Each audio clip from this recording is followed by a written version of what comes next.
Like people end up taking psychedelics and they don't find, plant-based spirituality. They find Alex Jones and alien theories.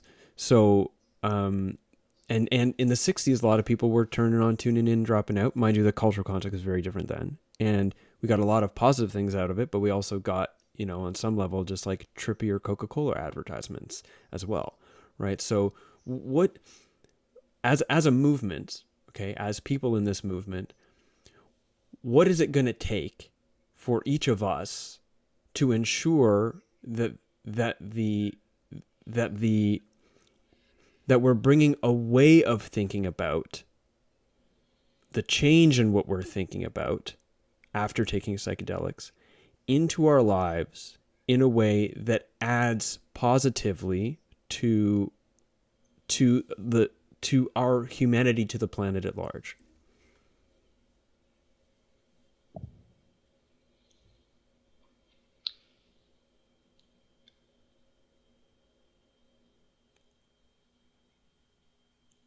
Maybe being aware of how not to communicate the message.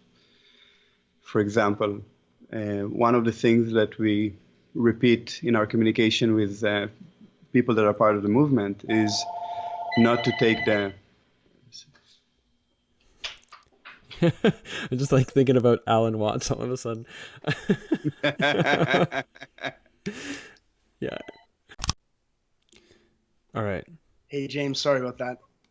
Yeah, it's okay. Things happen.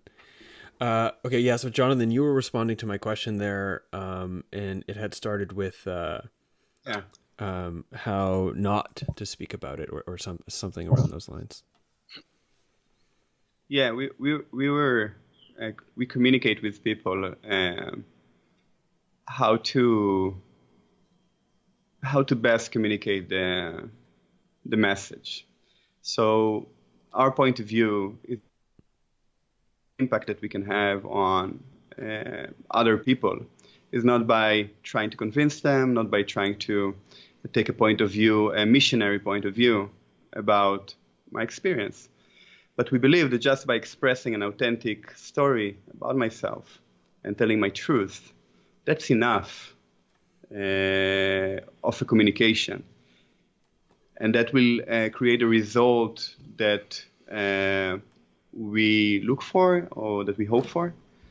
So, for example, when I say, hey, that's what happened to me, that's my story, the other side doesn't feel attacked. There is no defense mechanisms. But when I say, hey, that's my story and you should listen to me and I want this, and that, or I want you to change, then there is defense mechanism. And it happens on individual level. It can happen also on societal level. So when we just open up and say, hey, this is my story, now I'm opening a door. But I'm not grabbing you out of the other side and pushing you into my door, bringing you into my door. I'm just opening the door. And what will happen is, and what we expect to happen is that people that are interested, that are curious, that are suffering from a specific ailment, like, if it's PTSD, depression, relationship issues, personal growth barriers that I want to overcome, when they will see a story specifically on their issue, what most likely will happen is that they'll be curious, they'll be interested, and they will ask the questions from the person that expressed the story. And just an example, I went on ayahuasca talks with Rebecca, and I told my story. And of course, as you probably have experienced with your podcast, after someone heard the story, they contacted me and wanted to hear more about my story and share their story. So now we are sharing stories, and now we are connecting with each other, with people that we might not even have much connection to. So this is another aspect of how we intend to communicate and how we hope other people will communicate. In order to reduce as much as possible aggression and this need of converting other people to something that you believe in, which is absolutely not the point of the campaign. And the point of the movement is just, let's share our stories, let's communicate with each other, let's connect with each other, and let's be open about our experiences. So, yeah. And I'd like to add something. James, you said, what about an extreme Republican who takes psychedelics and they see aliens and stuff, but they have no increased desire to help the world. Um, well, in this movement where everyone shares the way that they healed and how they've benefited, it connects people on a human level, and those barriers of, oh, you're a Republican and you're in this category, you're in that category, it all kind of disappears, because we're just saying, this is what happened to me, thank you. It really helped me, and all those labels go away. And I think there's a very deep lesson in there of that we're all humans, and we're all equal and unique and have our own story. And so when we can look past the labels and see other people as human, then that's the beginning of being able to collaborate and work together and face humanity's challenges. Like, one thing I think about a lot is, like, you could never really come up with any like solution to environmental challenges if you don't work with like the head of corporations and the head of government and every people from every political party. So we have to find a way to connect with humans on a level that's beyond politics and opinions and views, but just as a human thing. Second faux pas. You only got one more.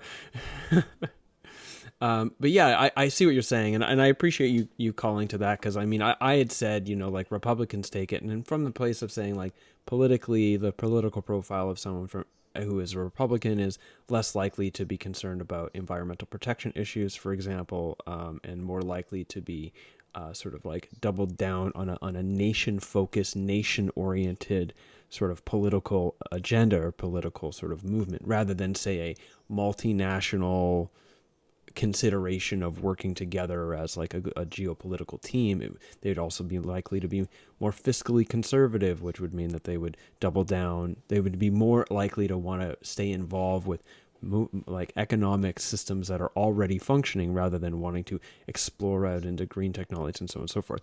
Not necessarily to draw the immediate correlation that someone who's Republican will not get the benefits because they're Republican, so they'll say aliens instead. That was sort of like a separate example, because same with people who are on the left. They might end up, becoming hyper liberal, and then they become like, everything is just like light and love, and I'm just like surrendering to the universe, but then becoming like a social and a psychological stress and economic stress on the people who care for them, while they ultimately just use spiritual bypassing to take advantage of other people's generosity. So not trying to go hard on Republicans in this like divide. So I do appreciate you making a comment about it dissolving away boundaries and opening up for communication and different ways of resolving conflict, like Lior Rosman and his work in seeing the conflict resolutions that happen between Israelis and Palestinians who drink ayahuasca together.